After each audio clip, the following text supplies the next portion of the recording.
Hi guys, I'm Shmi. Hello to you and welcome back to the channel where today you join me back in Germany for an update on my 911 GT3. I picked this car up about 3 months ago and since then it has done 10,000 kilometers. So this is a bit of a living with, the things I like about it, some of the things that I don't like about it so much. But before we get fully into that, I want to tell you a touch more about this surprise that I've been alluding to.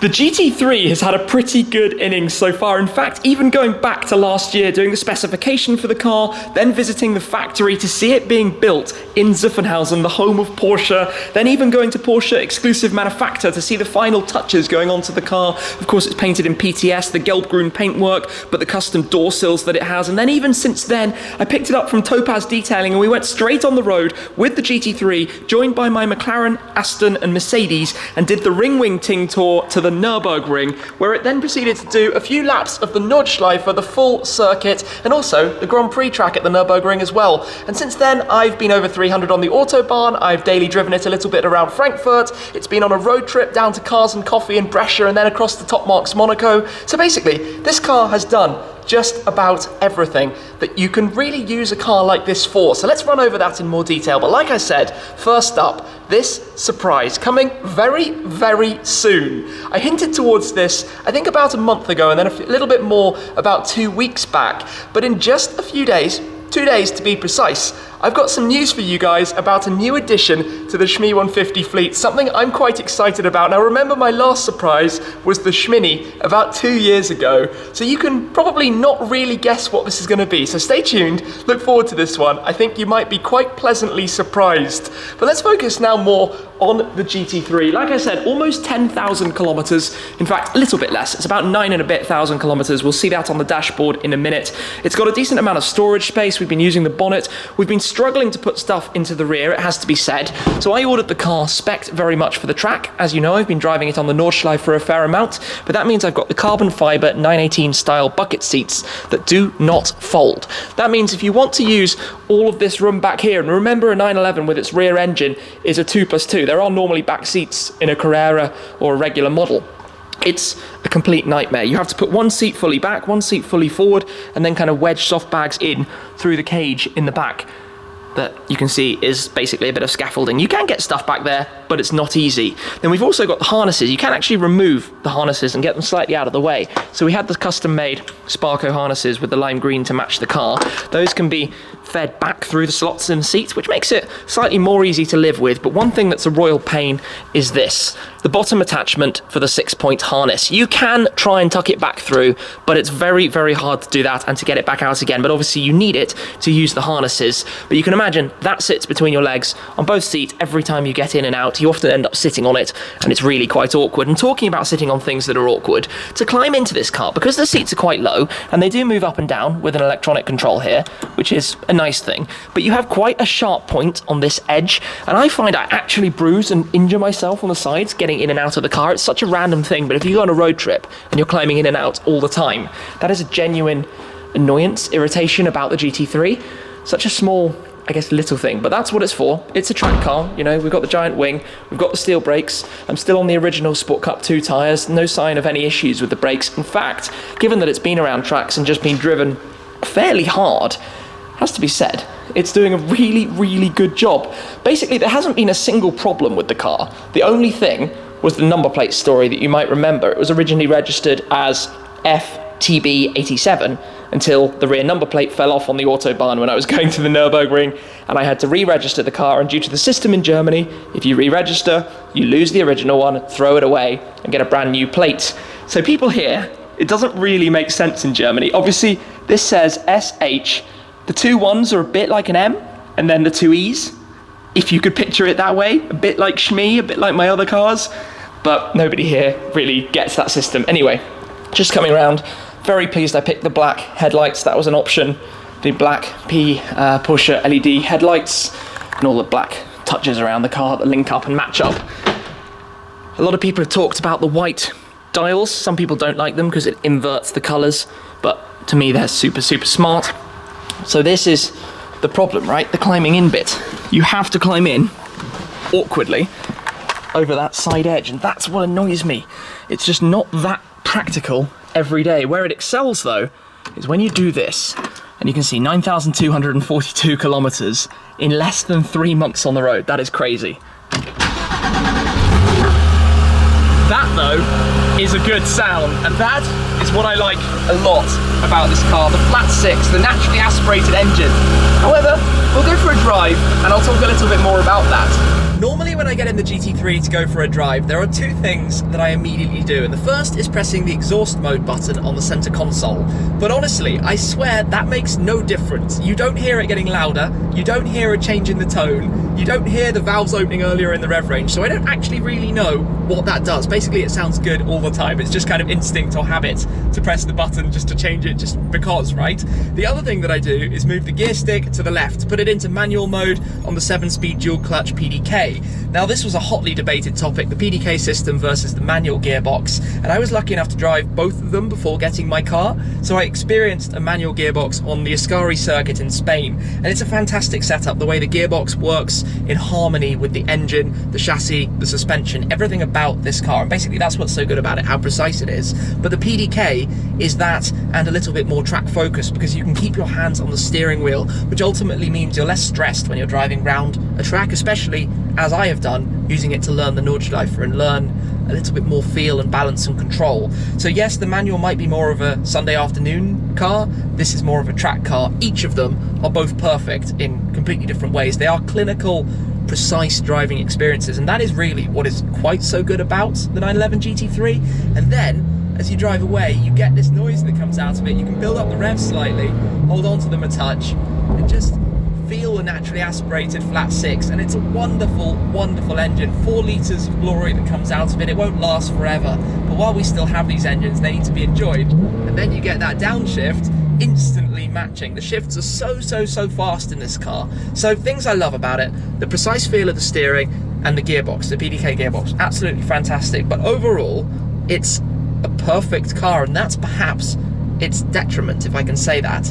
So I'm quite used to driving cars with turbocharged engines, where you get more power the higher up the rev range you go, whereas in this, I get that first power, but we've only, and I can say only in this respect, pretty much only, got 500 horsepower. So 500 horsepower means that when you do get higher in the rev range, I'm sitting there waiting for more. Like the McLaren or the AMG GTR, I'm waiting for a touch more power to come out of it, and it doesn't. So I'm screaming for more power. The engine will be screaming away in the background, which is a pretty wonderful sensation because you feel it kind of tingling all the way through your spine. It literally vibrates the whole car due to how high-pitched the frequency of the exhaust note is, or the engine note coming from the back.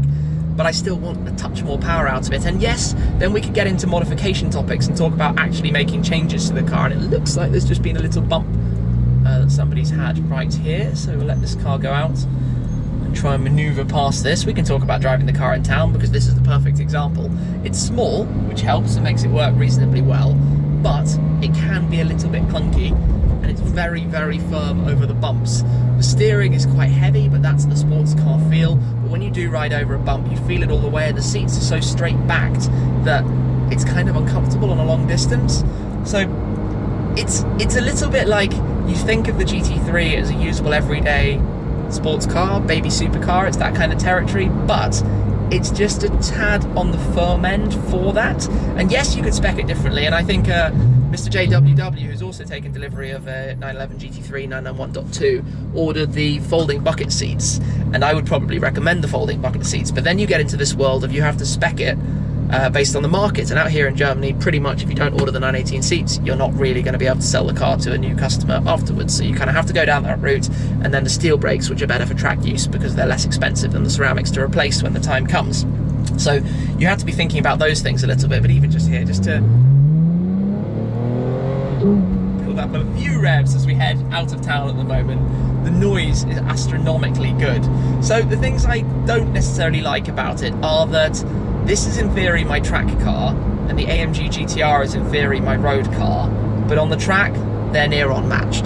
The lap times you'd get in each car is pretty similar. In fact, the GTR has done a 2-second quicker lap at the Nordschleife. For 2 seconds over 7 and a bit minutes is next to nothing, but it's relevant, I suppose. So it's perhaps unfair on the GT3 that for me, things I'm comparing it to just appeal more to my specifics of what I'm using the car for, as opposed to wanting it just to be a complete track slayer where it's completely at home.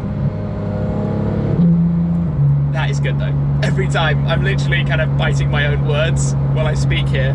Obviously you could go back into automatic and it will drop and go up to 7th gear and do its own thing. Hopefully we'll get a quick stretch in a moment to be able to just enjoy a tiny touch more sound out of it.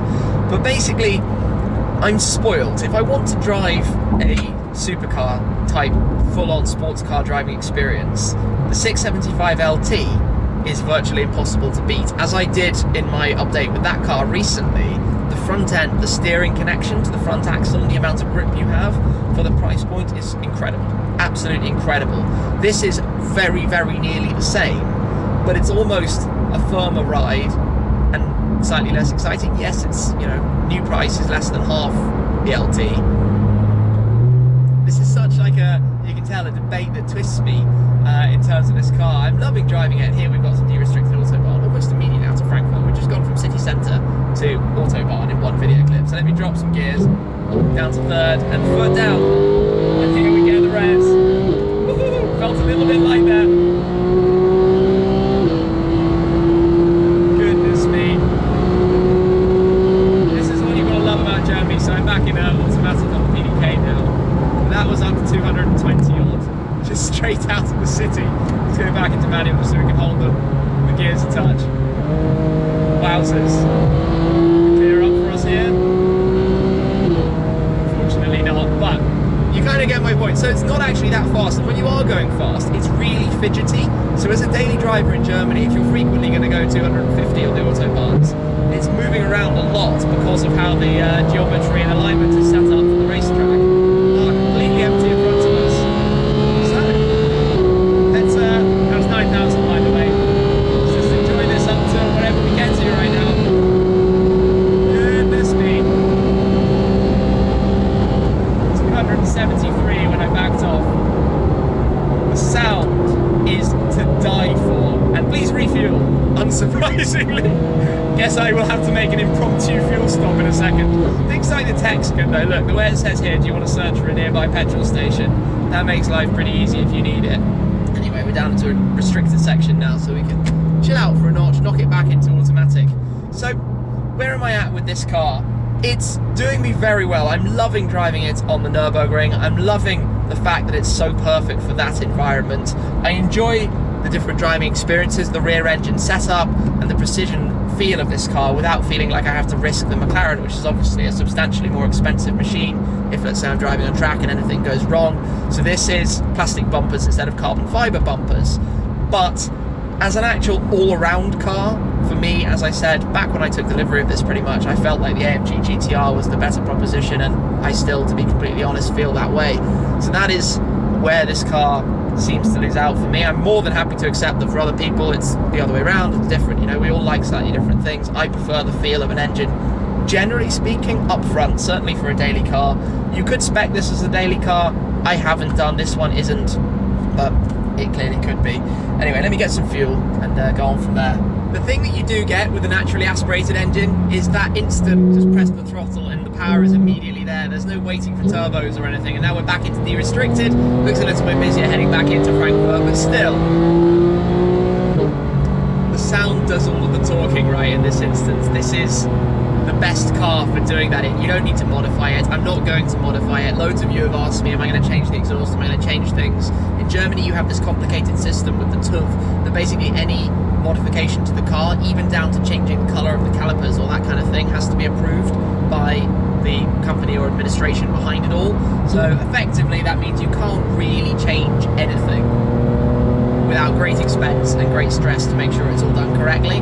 So I've ordered the car how I wanted it. I'm going to keep it how it is because I think it's a really nice setup, right? What I really need to change? You don't need this to be louder. I'm having to shout so that you can actually hear me over the top of it. Exhaust mode is open again after my fuel stop, but let me head back to the garage because I want to talk about one or two other things as well. Parked back up in the garage, and one of the things that has always for my whole life intrigued me about sports cars is the noises that they make when you come to a rest after a proper run.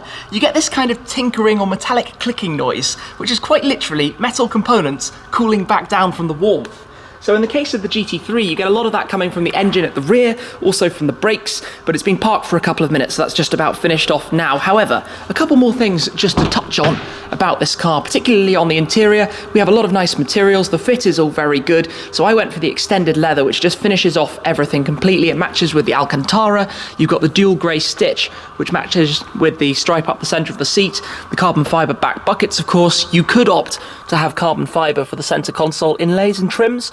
I went for the brushed anthracite aluminium, which ties in with the custom door sills that we did thanks to Porsche Centrum Amsterdam and Porsche Individual Manufacture. So all in all, it's a comfortable car to drive. Everything works. Nothing has fallen off. A hand-built supercar, you have random things that just go wrong, computer gremlins, electrical issues. There has been nothing of that to talk about in reference to the GT3 at all. The worst thing was the number plate, but that's not Porsche's fault, that's because we didn't peel the sticky pads at the back. Other than that, it has been flawless after over 9,000 kilometers, coming up to 10. I'm going to start trying to drive it, I think a little bit less. It's not my road trip car. The AMG GTR takes that responsibility, which is already now at 20,000 kilometers in about 7 months or so, which is crazy. This car is going to do more work on the track, more driving on the Nordschleife, because basically that's what it's for. And that, to be completely honest, is where it is most at home. Next up though, this surprise that I need to tell you about. So stay tuned for that, because I think you're not going to see this one coming. Whatever you might be thinking, it's almost certainly not that. Watch this space and I'll come back to you with exactly what it's going to be very, very soon. Cheers.